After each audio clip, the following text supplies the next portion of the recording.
नमस्कार मैत्रिणींनो, मी आज तुमच्यासाठी नवीन व्हिडिओ घेऊन येत आहे. 2026 गुढीपाडवा या सणावर पंचांगाचे सावट असल्याने या वेळेतच करा गुढी उभा. जाणून घेऊया शुभमुहूर्त. चला तर मग आपण व्हिडिओला सुरुवात करूया.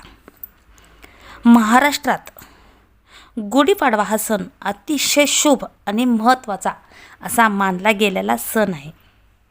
मराठी लोकांसाठी गुढीपाडवा म्हणजे मराठी नववर्षाची सुरुवात मानली गेलेली आहे. खरं तर हा गुढीपाडवा हा सण भारतात विविध नावाने ओळखला जातो. तर पंचांगानुसार आपण गुढीपाडवा हा सण चैत्र शुद्ध प्रतिपदेला आपण गुढीपाडवाचा सण आपण साजरा करत असतो.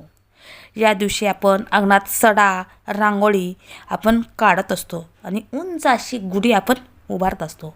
आता ही गुढी म्हणजेच विजय आणि समृद्धीचे प्रतीक मानले गेलेले आहे.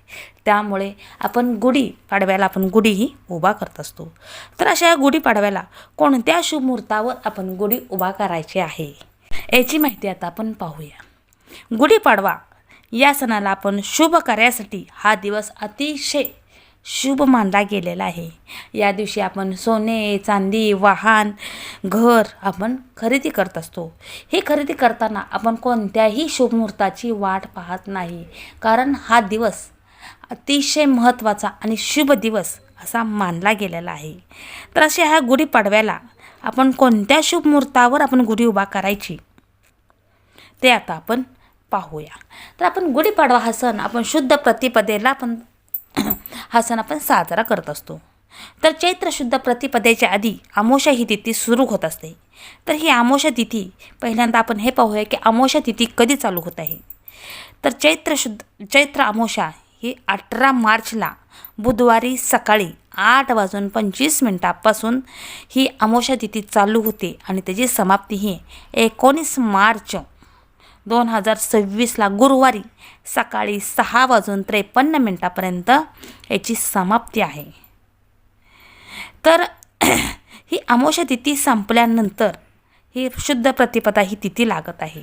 18 मार्चला बुधवारी सकाळी 8:25 ही अमावस्या तिथी लागते आणि त्याची समाप्ती ही 19 मार्च 2026ला सकाळी 6:53 समाप्ती होत आहे. तर तेथून पुढं उगवते ही प्रतिपदा तिथी सुरू होत आहे. तर 19 मार्चला सकाळी 6:54 हा सूर्योदय होत आहे. त्यामुळे येथूनच आपली प्रतिपदा ही तिथी सुरू होत आहे. त्यामुळे आपण दिवसभर ही प्रतिपदा तिथे असल्यामुळे आपण 19 तारखेलाच गुढीपाडवा हा सण आपण साजरा करणार आहे. आणि त्यात विशेष म्हणजे 19 मार्चलाच पंचक तिथी ही आहे. म्हणजेच पंचक तिथीची तिथी ही या पंचक तिथी ही 16 मार्चपासून सोमवारी पंचक तिथी लागत आहे. पंचक तिथी ही 5 दिवस असते. तर 16 मार्च ते 20 मार्चपर्यंत शुक्रवारपर्यंत ही पंचतिथी आहे. त्यामुळे गुढीपाडवा हा सण पंचक तिथीच्या सावटवर आलेला आहे. तर आता आपण गुढीपाडवा हा सण आपण कधी साजरा करायचा, कोणत्या मुहूर्तावर करायचा ते हे आपल्याला महत्त्वाचा प्रश्न आहे. तर सोमवारी आलेली पंचक तिथीला राजपंचक तिथी असे म्हणतात.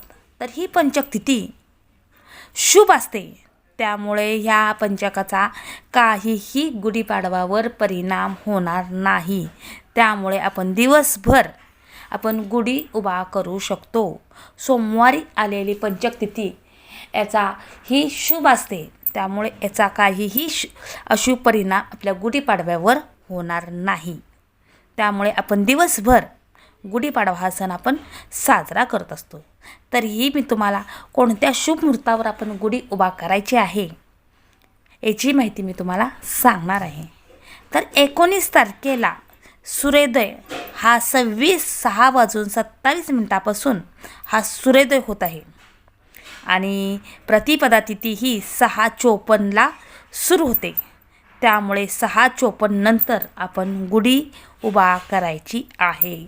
त्यामुळे गुढीपाडव्याचा पहिला शुभ मुहूर्त हा 19 मार्चला सकाळी 8:03 ते 12:05 हा पहिला शुभमुहूर्त आहे. ह्या शुभमुहूर्तावरही आपण गुढी उभारू शकतो. तसेच दुसरा शुभमुहूर्त हा अभिजित मुहूर्त आहे. तो अतिशय शुभमुहूर्त असा मानला गेलेला आहे. तर तो शुभमुहूर्त हा दुपारी 12:05 ते 12:53 हा अभिजित मुहूर्त आहे. या मुहूर्तावरही आपण गुढी उभा करू शकतो.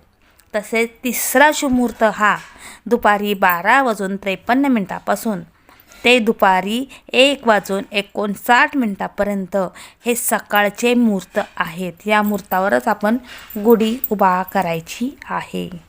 तसेच राहुकाळ व यमघंट पाळणाऱ्या लोकांसाठी यमघंट हा सकाळी सूर्योदयापासून म्हणजेच 6:27 ते 8:03 आहे.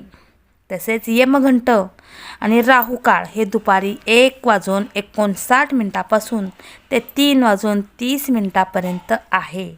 म्हणजेच आपण हा सकाळी 6:27 ते 8:03 आहे. ते म्हणजे आपण सकाळी सूर्योदय झाल्यापासून आपण गुढी उभा करायची नाही. तर आपण तुम्हाला पहिला शुभमुहूर्त दिलेला आहे की 8:03 तो 12:05 यात राहुकाळ आणि यमघंट हे कोणतेच अशुभ मुहूर्त नाहीत. त्यामुळे आपण सकाळच्या शुभ मुहूर्तावरच पहिला शुभमुहूर्त आहे, अभिजित मुहूर्त आहे, तसेच तिसराही शुभमुहूर्त आहे. या वेळेत आपण गुढी उभा करू शकतो. तर असे हे गुढी उभारण्याचे तुम्हाला मी शुभ मुहूर्त दिलेले आहे. तर सांगितलेल्या या शुभ मुहूर्तावरच गुढी उभा करा आणि आपल्या घरात सुख समृद्धी आणि आयुष्य प्राप्त सुख समृद्धी आणि भरभराटीचे आयुष्य आपल्या सर्वांना लाभो हीच मी प्रार्थना करत आहे. तर असा माझा हा छोटासा व्हिडिओ कसा वाटला तो कमेंट बॉक्समध्ये मला नक्की सांगा. असेच नवनवीन व्हिडिओ पाहण्यासाठी तुम्ही माझ्या चॅनलला सबस्क्राईब करा आणि व्हिडिओ लाईक करा. धन्यवाद धन्यवाद धन्यवाद.